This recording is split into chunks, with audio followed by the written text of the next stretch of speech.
I've been using this Tank T5 smartwatch for the past few days now, in which I've tested the sport modes, the sleep tracking, the oximeter sensors, and everything else in the smartwatch. In this video, I'll be sharing all of the results with you to help you decide if it's the best option for you in this price range or not. Before starting, if you're new here, a subscribe would be highly appreciated. And if you want to support my work, you can join the channel membership. Starting with the box, we get the Tank T5 smartwatch. We get 1, 2, and 3 straps inside it. This one has to be my favorite. And in the end, we have a 4-pin charger which can be used to connect it with the PC and to charge it. The body is designed really well. We have a metal bezel at the top and it's really durable. I've performed a lot of drop tests and the smartwatch has handled all of them really well. And the smartwatch is also waterproof, so whether you are washing hands, taking a bath, or you are in a rainy day or swimming, you won't have to take off your smartwatch. We also get a real torch light at the top here, which will be really helpful in the dark, and it's a good thing to see that now all of the sports smartwatches are coming with real flashlights, which can really help while you are on an adventure. We have 3 strap options as I showed you earlier, which provides the smartwatch with 3 different looks. If you're gonna be using it for sports mode training, then I would recommend you to use the silicone straps. They are really comfortable. It is using 24mm straps and you can even use any straps sold online. And here's how the smartwatch looks on the wrist with all of the strap options. After that, we get a 1.43 inches AMOLED display with 461 pixels per inch. The AMOLED display adds great purity to the colors, and not just that, the smartwatch is really smooth to use. Even if you talk about the brightness, the maximum brightness level is really good to use the smartwatch in the daylight. Thanks to the AMOLED display, we also get the always on display option, and you can also use different always on display styles in the smartwatch. The always on display can stay on for the whole day, and having an AMOLED display, it won't drain a lot of battery life, and as advertised, it can easily last 5 to 7 days even with the always on display turned on. The watch faces are also really well designed. We also get a built-in dial marker directly available in the smartwatch, using which you can apply any of the watch face you like directly on the smartwatch without having to use your smartphone. It is compatible with the Wear Pro application available for both Android and iOS, using which you can explore more watch face options, although it is quite unfortunate to see that some of the watch faces in it are paid, while there are a lot of free watch faces available too. And by going to the customize option, you can even use pictures and videos directly from the gallery as a watch face on the smartwatch. Unlike the always on display, the normal screen cannot stay on for the whole day, and the maximum time for the normal screen is 60 seconds. But thanks to the gestures, you can turn on the display by raising your hand or double tapping on the display, and you can even turn it off by using the palm gesture. Being a sports smartwatch, we get a lot of sport modes inside it. There are many categories given here. For example, if you will choose outdoor sports, then you can see that there are a lot of more options. And if you are going with the outdoor one, then it also supports GPS. And whenever you will use any of the sport modes which is supposed to be used outside, then first it's going to search for the GPS signals, and once the GPS signals are connected, you can start the sports mode. During the sports mode, you can take a look at all of the important metrics, and you can also take a look at the maps. The maps help a lot in going back to the starting point, so even when going hiking, you won't have to carry your smartphone with you. Another thing that I really like is that you can also play the music stored on the smartwatch directly from the sports mode. I also carried out the pedometer test to see if the pedometer is trustworthy or not, so let's head over to that. So I'm back after testing the pedometer. When I left the studio, the smartphone was showing 490 steps for the day, and the smartwatch was showing 1279 steps for the day. If you check the smartwatch now, it is now showing 1967 steps.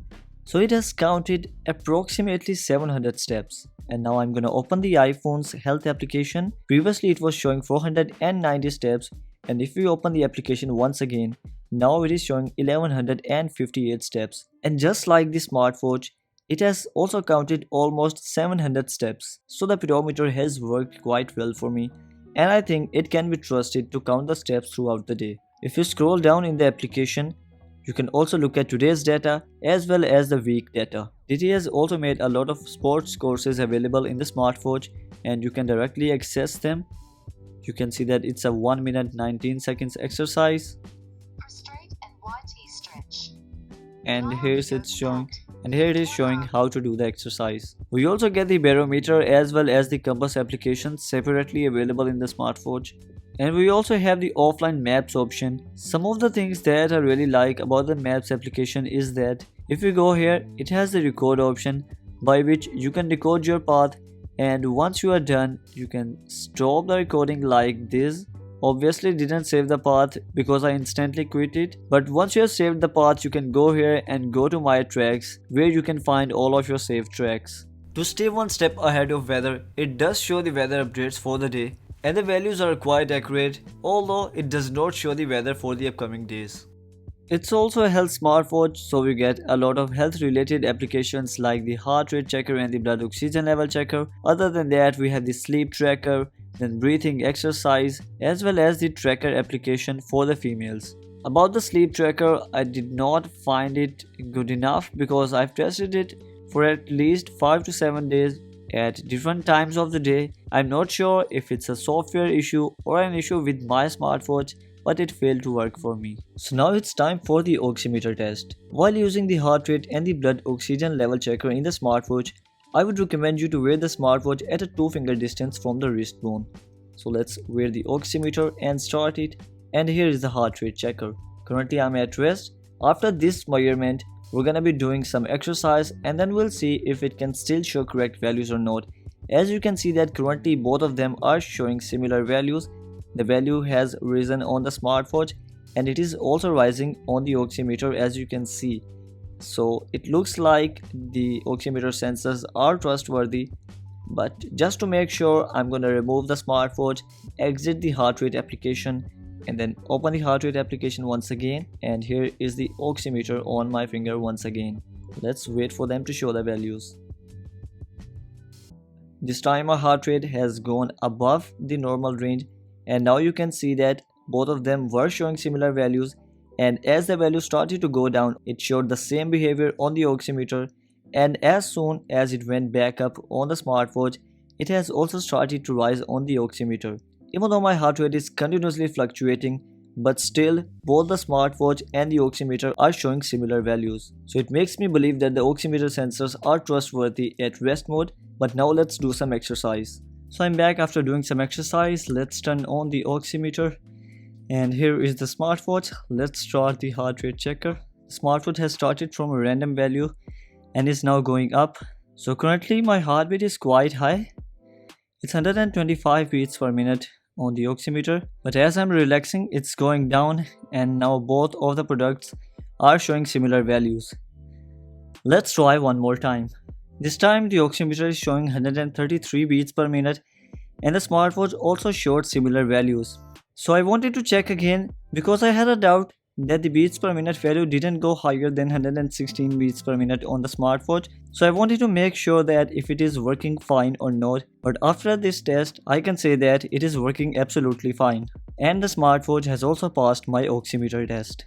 The smartwatch also comes with a lot of basic smartwatch features. Using the Wear Pro application, you can turn on incoming call notifications, and it also supports Bluetooth calling. And you can also receive Bluetooth calls directly on the smartwatch, and you can also perform a gesture to accept the call. We get the option to transfer the call to the smartphone and back to the smartwatch from here. Other than that, we have the mute and the sound adjustment option. And as you saw, it also showed the name of the caller without even syncing the contacts. And not just that, you can even receive SMS and app notifications on it. And here's how the new notification is shown like.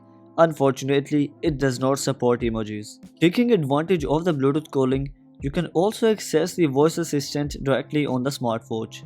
How's the weather today? Thunderstorms forecast today. And the smartwatch is also equipped with a 4 GB of local storage. To add files in it, you will have to connect it with your PC or Mac using the 4-pin charger, and then you can transfer all of the files. So you can add music files in it and you can play them directly on the smartwatch, or you can go here and then select Bluetooth headset, and here you can connect it with your wireless earphones and listen to the songs stored on the smartwatch directly on them. You can also add pictures inside it, and it has some of the demo pictures in it. We also get the option to add video files, although only AVI video format works in it. And in the end, to take advantage of the storage, you can decode sound directly on the smartwatch. If you like to play games on your smartwatch, then we also get the game market here.